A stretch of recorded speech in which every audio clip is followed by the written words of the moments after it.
You know what? Hold on now, because I keep that shit on me. I keep that thing on me. Blow, you need to hit it with this now. Instant moisturizer. Every day, maybe twice a day if you need that. And boom, the curl activator, instant activator, gold bottle. And the last ingredient, that's a secret joint. The 14th Amendment was never meant for illegal aliens to come across the border into the United States of America, drop out of their systems a baby, and have that baby then give 40, 50, 60 people chain migration access into the United States, such as green cards, such as all kinds of different privileges that you are given as the family member of a United States citizen. The 14th Amendment had to do very simply with slavery. It was that the children born of slaves, if they were born on the ground of the United States of America, they were citizens. So the 14th Amendment was an amendment that was meant to benefit the descendants of slaves. Now, Democrats always talk about making things right for the descendants of slaves, right? The foundational Black American. These are the people that the Democrats claim that they're working to help. So, by allowing the 14th Amendment, which was meant specifically, simply for the descendants of slaves to be able to claim their rightful citizenship in the United States, to be able to use that and see it bastardized by illegals, by even people that are not illegals, Russians, Chinese, all different kinds of people that come into the United States of America, 8, 9 months pregnant, they bust out a baby right on the ground or in a hospital or whatever, and then that baby becomes a citizen and then gives mommy and daddy and granddaddy and grandmammy and everybody else citizenship. Why is that a good thing? Why do Democrats want to take another thing that is meant for Black Americans and hand it to illegals? They've already done it with so many programs. Why must we do it with yet another one? If you support the 14th Amendment being used for illegal aliens, then you hate Black people. Period. Period. Yo, what up? So I'm seeing a lot of videos right now with Black people kind of outraged, upset about mass deportations. And I just got one thing to say. Black people, mind your business. Mind your business. This ain't none of your business. Ask yourself this question. If they were deporting Black people, do you think that the South American Latino community that consider themselves white will come to your defense? Matter of fact, they benefit from an amendment, the 14th Amendment, which was meant for Black people, slaves, when it comes to birthright citizenship, when they drop anchor babies, then take advantage of every social program that Black people depend on. So all I gotta say is, mind your business. This ain't even our fight.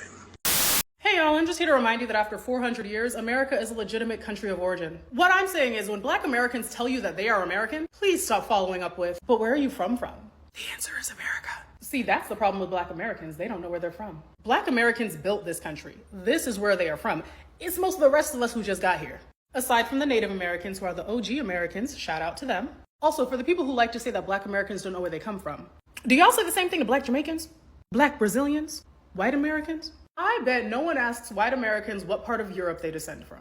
Everyone else gets a pass on not being able to tell you where their bloodline started, but Black Americans gotta give you their genealogy. And a lot of that is rooted in this belief that Black Americans lack culture. Meanwhile, the whole world copies Black American culture, from their clothes to their music to their internet trends. Anyway, if y'all want to honor Juneteenth and the legacy of slavery beyond today, I recommend visiting the Whitney Plantation in Louisiana, which is one of the few plantation tours that actually focuses on the history of slavery and not just antebellum life. And if you want, I can drop a video on the Whitney Plantation in the comments.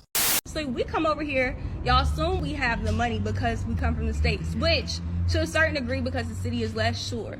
But you have to think too, like, let's say me, myself, I have busted my tail to save money to even be able to come over here. So when you raise the price on me and I'm not some millionaire, you know what I mean? It's very disheartening because I save money to come here. I don't have a lot of money, you know what I mean? So in the States, I think there's a misconception that Black people have the money. As a majority, I mean, there are individuals, but as a majority, we have the least money in the States. I'm a geek. See, he laughs at me. Well, Can I just say one thing? Excuse me. I have blonde hair. When hot girls say they're geeks, it pisses me off because I truly am a geek, and I hate to live with that. You guys are. Excuse me. Yes, rebuttal. Excuse me. my best friend and I, when we were in 10th grade, we had like crazy crushes. We would drive around, like stalk these guys. We decided one night to go to the arcade where they were, and I put bronzer all over myself in a Scary Spice fro, so I thought they would think I was like a black girl, and so I could stalk them. My friend dressed up as like this goth girl, and we literally sat outside their houses. That makes you sweet. No, that makes you sweet and charming. It's still hot. Racism question, which I talk about a lot in my book. No. The reason Americans are sensitive to the race issue particularly is because of the legacy of slavery and Jim Crow.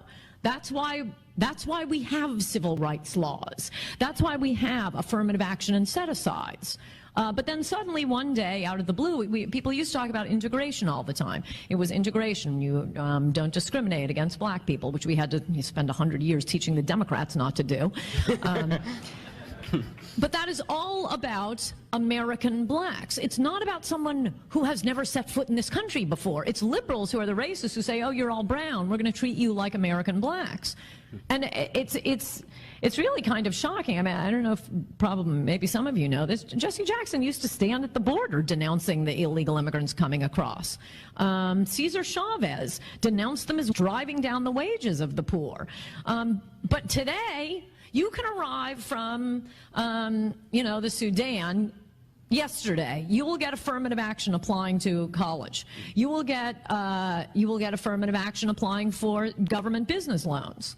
The 14th Amendment was about one thing, again, utterly insulting to black Americans. The 14th Amendment, why was that passed? So that someday La Raza could usher across Mexican women who were 8.5 months pregnant. They could drop a baby and say, ha, you didn't catch me. I'm an American citizen now.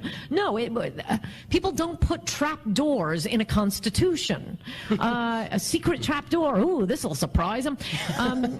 To get an amendment passed, you need a mass feeling about a big thing. We had just fought a civil war to force, again, the Democrats to stop enslaving blacks. The 14th Amendment is absolutely exclusively about black Americans. That's what it's about. And by the way, it's not about gay marriage either, but they're at least gay Americans. Here we're talking about people who've never set foot on U.S. soil before, playing a game of Red Rover with our Border Patrol for the most precious possession in the universe, citizenship in this country. Us white men rule now. I thought it was about the cost of eggs being too high. I thought it was about the economy, right? That's why you voted in the way that you did, because of economic stability. But see, the thing is, and this is historical fact, since this nation's conception, the people who have occupied positions of power by design have been rich, affluent white men. And one way that they were able to maintain their power is by convincing non-rich, non-affluent white people that their enemy was black and brown people. By convincing poor people that their enemy was other poor people, and by convincing minorities that their enemy and their competition was other minorities. Because in doing this, you cause people to look left and right and fight each other on the basis of left and right than really being able to see up and down. Seeing that there is a class issue, a wealth issue, and a wealth gap that allows for one demographic of people to succeed. Historically, this is historical fact. This is not partisan. This is true. Historically, one demographic of people have had access to success. One. That was ingrained in the way in which this system we call America functions historically. For centuries, one demographic of people had access to success. And now we're trying to undo that and make it so that there is equity and justice and equal opportunity. And when you try and bring about equity, the oppressor then feels oppressed. So when people say they voted for the economy or they voted for gas and egg prices, but I get comments like this, and people who voted on the basis of this, it becomes difficult to believe your rhetoric, right? It becomes difficult to believe that you only voted for the economy. when I get comments in my comment section like this. You see what I'm saying? When people don't know history and don't know that you have been convinced that your enemy is your neighbor. You've been convinced to look left and right and not up and down. You've been convinced to turn a blind eye to the oligarchy that exists in this nation, to the way in which the 1%, the top 1%, are able to make decisions that impact the rest of us, all 99% of us. But us white men rule now is what you choose to comment in my comment section, because you must not know history when it comes to this country. And let's be very clear about this. Affluent white men, remember that, because affluent, rich, wealthy white men did not show favor to those who were of low socioeconomic standing, even if they were white. You were not favored. After a while, when affirmative action was for white people, the government implemented that to ensure that poor white people could have an advantage over poor black and brown people. But before that, the only people who had access to success for centuries was rich white men. Rich white men were the ones who were ruling and in power. So remember that when you comment this type of stuff. Remember history. And this is how the dumb get dumb and the richer get richer. You've always had, since Europe, the exact same fools deciding, oh, I'm going to side with the 1%, the rich and elite that's holding me down, because they look just like me. And obviously they're going to have my benefit, at the forefront. When realistically, they only care about themselves. They care about their circle. Realistically, the rich don't even care about everybody that's rich. It's only a certain percentage of the rich that care about the rich. So that top 1%, you can break that off into a fraction or what have you, and you will literally see that divide. Rich people treat other rich people a certain type of way. And then you have another percent of those rich people who were born into money. These are the ones that have family on family on family, generation after generation after generation, to my old money, long old money, some of which might even go back to Europe. And they'll look at everybody else that just got there as peons. They'll look at them as they're poor, as if they're just flashing it. Like I said, it's crazy when you actually see the conversations, the looks and the stares, where you see the splits in the room, right? But matter of fact, let me just point it to another aspect to show you how crazy this is. So let's pay attention to a nice idiot real quick, right? So this is what it states. The Hollywood Reporter, Flav launches fundraiser for black families displaced by LA fires, right? It's all nice, all good, no problem. A black man helping out other black people that, historically have always had issues when trying to get money for help and repairs. Even though you have other people who are in similar circumstances, they seemingly get way more money than the black homeowners, the black people, the black residents there, right? Cool. This person right here, Red 2024, obviously a Republican Trump supporter, he said this: having lived in LA for 30 years, my wife and I have given and raised a lot of money for fire relief, particularly for displaced animals. What do you think the response would be if I went on KTLA morning show and announced a new fund for only white families? In this response, how it is that black people always have to be nice after being attacked in these little microaggressions or what have you. Flav responded, I've been promoting 2 different spreadsheets of GoFundMe campaigns for 2 weeks. One, music industry folks, which have happened to be predominantly white, and 2, black families. As of 2 days ago, the first one, which deals with the music industry folks who are white, has funded 1,250% from original goals, and the second one only 15%.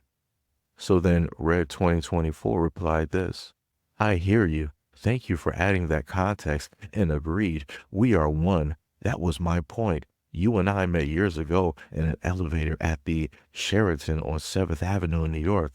I was with a client, a young man at the time, and we were hysterical and very gracious with them. They were starstruck. I want y'all to realize how Red 2024 tried to pull the race card on a black man. But if we go back to the previous comment, he said that every single time for 30 years that there have ever been fires, we raise a lot of money, particularly for animals. All right, so obviously you're one of those PETA folks. You don't care nothing about humans. So how do you go from primarily raising and funding and donating money to these organizations that only purely care about animals to now you want to care about all people? You don't want it to be about race, but yet you're going to make it about race because Flavor Flav specifically stated that, hey, this money's for the black families. So then when Flavor Flav came out and be like, hey, you're obviously stupid and ignorant, so let me correct you, let me fill you in. If you actually did your research instead of being stupid and trying to seek and look for attention, you would have realized that I had 2 fundraisers going. But because you're so color struck and you're the one that's actually focused on and actually about color, Mr. Red 2024, this is why we're having this dumb conversation. So instead of him admitting that he was wrong and saying, I apologize for my, incorrect theories or my thought processes, and it really showcased the racism that I internalize and believe, and I'm really the one that has the victim mentality, he's like, oh, well, we're all one people, and that was my point. No, it wasn't. And yeah, I met you what does you meeting him, whatever amount of years ago, have to do with anything? You were dead wrong. You were 100% wrong. But like I said before, this is what that victim mentality looks like. This is what it looks like with those who voted a certain type of way and they're not getting what it is that they feel that they deserve.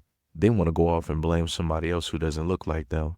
They want somebody else who doesn't look like them to be at fault because they can't sit down and just think and look around and be like, you know what? I built this bed, I built this house, and I need to lay in it. They don't want to do it. So it's a lot easier to tell somebody else, you need to clean up this mess. You need to do this, even though they had nothing to do with it at all. Somehow, some way, black people, better yet, specifically a black man, will be at fault for how it is that people think, talk, act, walk, and commit the atrocities that they commit. But anyways, let me know what you guys think about this video and everything that I stated in the comment description below. And as always, peace, love, and stay tuned for the next video.